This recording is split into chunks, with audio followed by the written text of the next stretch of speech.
ವರ್ಷಗಳ ಅಪೂರ್ವ ಅವಕಾಶವನ್ನ ಮೋದಿಯ ಮೆರೆದಾಟಕ್ಕೆ ಮೀಸಲಿಡಲಾಯಿತು. ಮೋದಿ ಎಂಬ ಬಲೂನಿಗೆ ಗಾಳಿಯನ್ನು ತುಂಬಿ ಪ್ರಚಾರದಲ್ಲಿ, ಪ್ರಣಾಳಿಕೆಯಲ್ಲಿ, ಗುಹೆಯಲ್ಲಿ, ಗ್ಯಾರಂಟಿಗಳಲ್ಲಿ ಮೆರವಣಿಗೆ ಮಾಡಲಾಯಿತು. ಈಗ 2047ರ ಅಮೃತ ಕಾಲದ ಕಥೆಯನ್ನ ಹೇಳ್ತಾ ಇದ್ದಾರೆ. ಕೊಟ್ಟ ಕುದುರೆಯನ್ನ ಏರದೇ ಇರುವಂತಹ ಈ ಶೂರನಿಗೆ ಮತ್ತೊಮ್ಮೆ ಅವಕಾಶ ಮಾಡಿಕೊಡುವಂಥದ್ದು ದೇಶದ ಒಳಿತಿನ ದೃಷ್ಟಿಯಿಂದನೂ ಕೂಡ ಒಳ್ಳೆಯದಲ್ಲ. ಈ ದಿನ ವೀಕ್ಷಕರೇ ನಮಸ್ಕಾರ. ಕಳೆದ 10 ವರ್ಷಗಳಲ್ಲಿ ಪ್ರಧಾನಿ ಮೋದಿಯವರು ದೇಶದ ಜನರ ಧ್ವನಿಯಾದ ಸುದ್ದಿ ಮಾಧ್ಯಮಗಳನ್ನು ಖರೀದಿಸಿ ಬಿಜೆಪಿಯ ಆಡಳಿತವನ್ನ ಕೃಷ್ಣದೇವರಾಯನ ಕಾಲದ ಸುವರ್ಣ ಯುಗ ಅಂತ ಹೇಳಿ ಬಣ್ಣಿಸುವಂತೆ ನೋಡಿಕೊಂಡ್ರು. ಅದರಲ್ಲೂ ದಿನದ 24 ಗಂಟೆಗಳ ಕಾಲವೂ ಕಾರ್ಯನಿರ್ವಹಿಸುವಂತಹ ದೃಶ್ಯ ಮಾಧ್ಯಮಗಳು ಮೋದಿಯ ಭಜನೆಯಲ್ಲಿ ನಿರತವಾಗಿದ್ವು. ಇವುಗಳ ಜೊತೆಗೆ ಹೊಸಗಾಲದ ಸೋಷಿಯಲ್ ಮೀಡಿಯಾಗಳು ಕೇಂದ್ರ ಸರ್ಕಾರದ ಮರ್ಜಿಗೆ ಒಳಗಾಗಿ ಮೋದಿ ವಿರೋಧಿಗಳ ಪೋಸ್ಟ್ಗಳನ್ನು ನಿಯಂತ್ರಿಸಿ ಮೋದಿಯನ್ನಷ್ಟೇ ಮೆರೆಸ್ತಾ ಬಂದವು.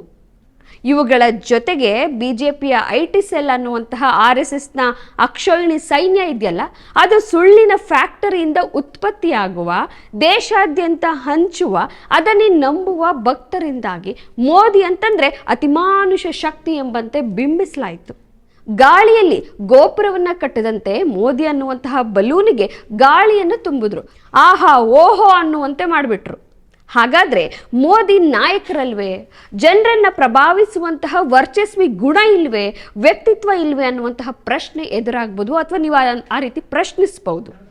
ಇದೆ, ಮೋದಿಯವ್ರಿಗೂ ಕೂಡ ಅವರದ್ದೇ ಆದಂತಹ ವರ್ಚಸ್ವಿ ವ್ಯಕ್ತಿತ್ವ ಇದೆ.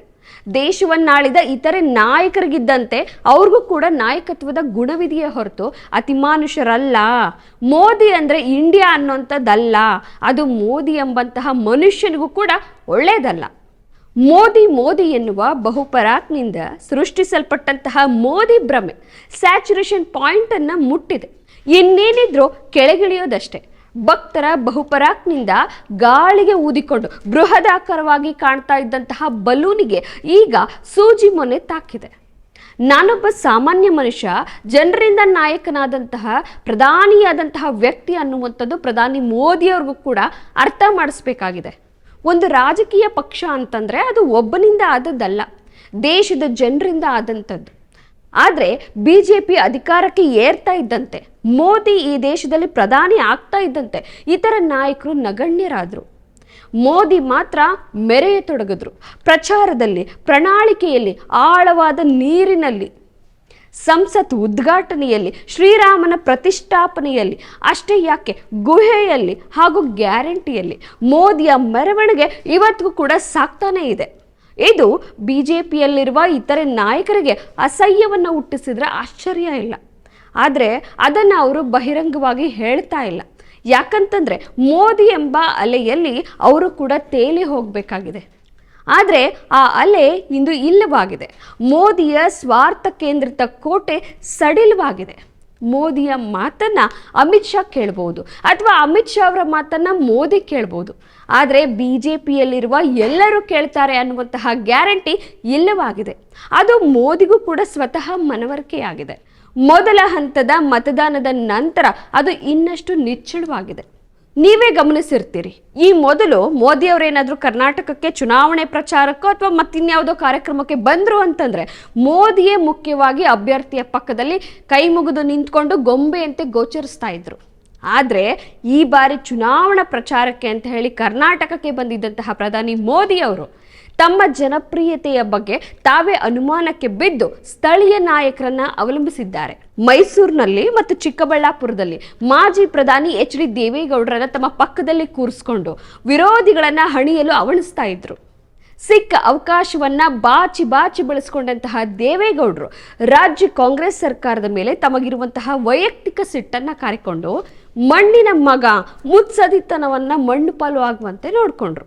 2023ರ ವಿಧಾನಸಭಾ ಚುನಾವಣೆಯಲ್ಲಿ ಕಾಂಗ್ರೆಸ್ ರೂಪಿಸಿದ್ದಂತಹ ಪೇಸಿಎಂ ಮತ್ತು 40% ಕಮಿಷನ್ ಜಾಹೀರಾತು ಜನರಲ್ಲಿ ಜಾಗೃತಿಯನ್ನು ಉಂಟು ಮಾಡಿತ್ತು, ಚಿಂತನೆಗೆ ಹಚ್ಚಿತ್ತು ಅವರನ್ನು.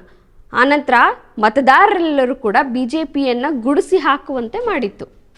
ಈಗ ತೆರಿಗೆ ಹಂಚಿಕೆ, ಬರ ಪರಿಹಾರ ಅಥವಾ ಅನುದಾನ ನೀಡೋದ್ರಲ್ಲಾಗಿರ್ಬೋದು, ಕೇಂದ್ರ ಸರ್ಕಾರ ಈ ರಾಜ್ಯಕ್ಕೆ ಮಾಡಿರುವಂತಹ ಮೋಸವನ್ನ ರಾಜ್ಯ ಕಾಂಗ್ರೆಸ್ ಸರ್ಕಾರ ಜಾಹೀರಾತಿನ ಮೂಲಕ ಜನರಿಗೆ ಗಮನಕ್ಕೆ ತರ್ತಾ ಇರುವಂತಹ ರೀತಿ ವಿಭಿನ್ನವಾಗಿದೆ, ಪರಿಣಾಮಕಾರಿಯಾಗಿದೆ.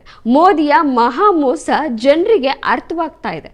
ಸಾಮಾನ್ಯ ಜನರು ಕೂಡ ಮೋದಿಯ ಸುಳ್ಳುಗಳ ಕುರಿತು ಮಾತನಾಡುವಂತಾಗಿದೆ. ಇದರಿಂದ ಬೆಚ್ಚಿ ಬಿದ್ದಿರುವ ಬಿಜೆಪಿ ತಾನು ಕೂಡ ಜಾಹೀರಾತಿನ ಮೊರೆ ಹೋಗಿದೆ.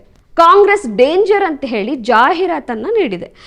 ಆದರೆ ಬಿಜೆಪಿಯ ಈ ಜಾಹೀರಾತು ಅದರ ಬಣ್ಣವನ್ನೇ ಬಯಲು ಮಾಡ್ತಾ ಇದೆಯೇ ಹೊರತು ರಾಜ್ಯದ ಜನರಿಗೆ ಬೇಕಾದಂತಹ ಮೂಲಭೂತ ಅಗತ್ಯಗಳತ್ತ ಗಮನವನ್ನು ಹರಿಸ್ತಾ ಇಲ್ಲ. ಅನಗತ್ಯವಾಗಿ ನೇಹಾಳ ಹತ್ಯೆಯ ವಿಚಾರವನ್ನ ಎಳೆದು ತರ್ತಾ ಇದೆ.